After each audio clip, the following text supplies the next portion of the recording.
Mmhmm.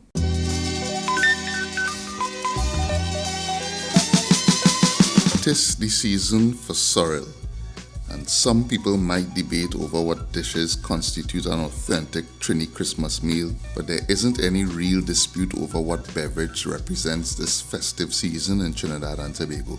Now, sorrel, also known as roselle or hibiscus sabderifer, is the fruit of the plant that is boiled with spices to make tea. Juice. But more on that later. Today I'll be using two types of sorrel. The bright red one, and from my estimation is the far more common one than the darker, almost black one, which I think gained popularity in more recent times.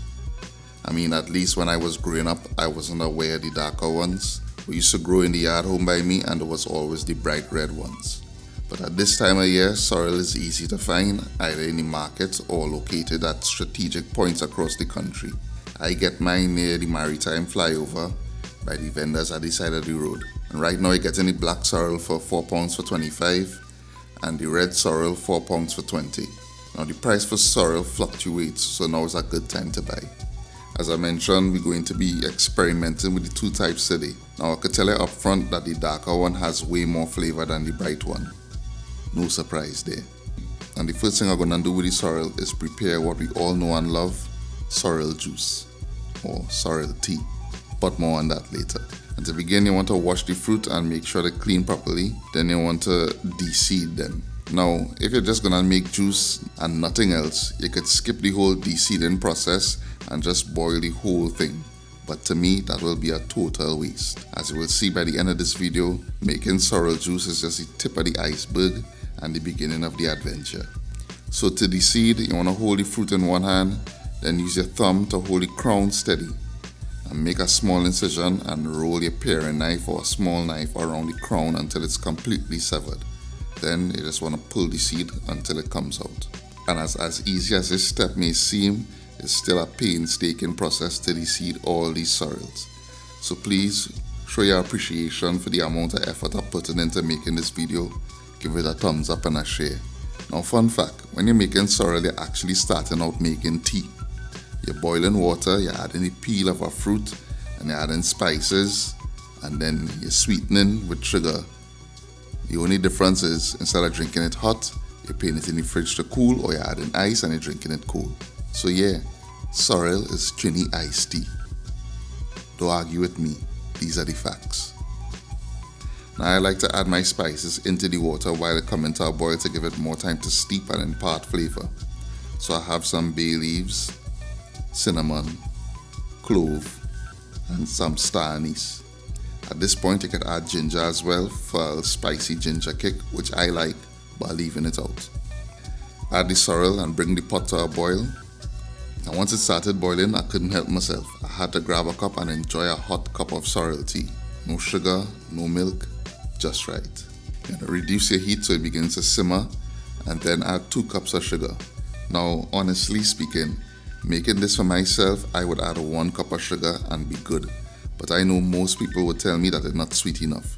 So I'm making this juice to suit the taste of the average person. I don't drink juice, so anything that falls into the realm of acceptable for most people would be way too sweet for me. And once it's sweetened, you want to let it cool, then transfer it to a bottle or a jug and chill before serving. And as you can see here, the bright red sorrel results in a bright red and opaque finished product. And I'm going to put this in the fridge to chill while we expand the life of the product. We're going to make some sorrel jam with the fruit. So we have the boiled fruit here with all the spices that was in it from before. Now we're simply going to add this to our pot. So I added some orange peel for a bit of citrus flavor, but also for the pectin that could be found in the pit, and that will help our jam to thicken. I want to add 1 cup of the sorrel juice and 1 cup of sugar. And you also want to add a pinch of salt to help bring out the different layers of flavor here. Now you want to allow this to simmer on low heat for about 1 hour. Don't rush the process by putting it on high heat. Allow it to reduce and come together slowly. After 1 hour, you want to remove the spices and the bay leaf from the pot and use a potato masher, or you could use a food processor to blend it if you want a smoother finish. I have no issue with a chunky rustic jam, gives it a more homemade finish. And of course, I go in for a little taste here, and yeah, we in a gear, proper Sorrel Jam. Next up, we're gonna deal with the dark and lovely sorrel, and we're gonna go through the same deseeding process. And when you're handling these, you would instantly notice just how much richer they are. When you're cutting them up, they'll begin to leak the juices, and if you're not careful, it could stain your clothes and things. So I would suggest not wearing white clothes when you're choosing to do this. And for this batch, I'm using more spices to balance the bold flavors of the dark sorrel. So I add in more bay leaf, more cinnamon, more clove, and I'm switching out the star anise for nutmeg. Nutmeg have a little more pungent flavor, and that will kind of help the balance of the robust flavor of the sorrel. You want to add the sorrel and bring to a boil, and once it comes to a boil, I add in 3.5 cups of sugar. And again, a sweetness to the taste of the average person. But if I was doing this for myself, no more than 2 cups would be sufficient for me. And remember, this sorrel does have a lot more intense flavor, so you nearly need to balance it off with a little more sugar. And once it cools, you want to transfer it to a bottle or a jug and chill. And as you can see here, this one is much darker in color than the first batch and definitely has way more intense flavor. And with the fruit from this batch, we're gonna make a sorrel chutney. The first thing we want to do is toast our spices for the chutney. I'm using some coriander seeds, jeera, and black peppercorns. You could also add some methi and mustard seeds to this as well. You want to toast them until they get fragrant and start to pop, and then transfer to a mortar and pestle and grind into a powder.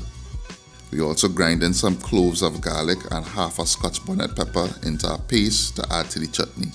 You want to heat some oil in a pan, add the spices to the oil and fry for a couple seconds. Then you want to add the garlic and pepper paste, then add the sorrel mixture.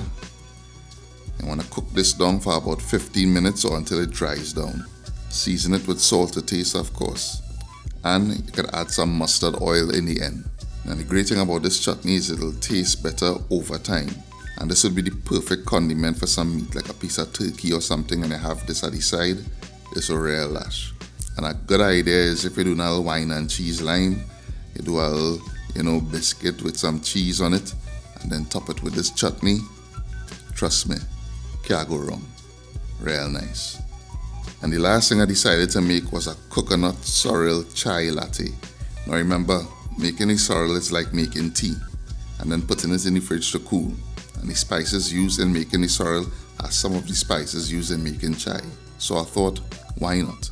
I mean, we're experimenting using the sorrel and are looking for new ways to use it. So let me try something.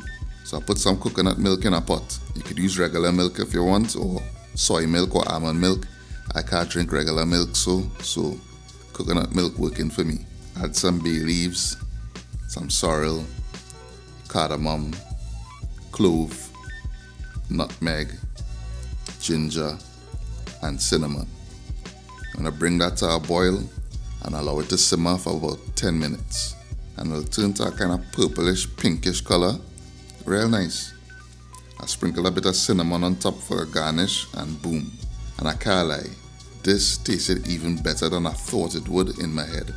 And I could definitely see it as an ice cream flavor. So, all the ice cream makers out there, make it happen, make it happen. When all they make it happen and it, hit big and people rushing it, just, give your boy all royalties or something now. And now for the last stage of this exercise, a taste comparison between the bright red sorrel and the dark. And well, do I even really need to say it? The dark has way more intense sorrel flavor, but, and hear me out here, because the bright red one has less sugar in it and it's thinner in consistency, I find it have a more refreshing finish to it. Less flavor, but more kind of refreshing. And for me to truly enjoy the dark one the way I would like it, I would have to seriously dilute it to the point where I'm basically drinking sorrel flavored water. But all in all, it comes down to personal preference, so you could try them both and you be the judge. Of course, at this point, I real fed up of sorrel. I tasted so much sorrel making this video, I didn't want to see no sorrel till December 2022. So if I pass by you for Christmas and you offer me sorrel and I decline, please don't take it personal. I real good. And all you see the kind of sacrifice I just be making to create these recipes. We barely in full swing of the season and I already fed up a sorrel. If you enjoyed this video, please give it a thumbs up and give it a share. And the full recipe to each of these items can be found on our website. I'll post a link in the video description. As always, thanks for watching and I'll see you in the next one.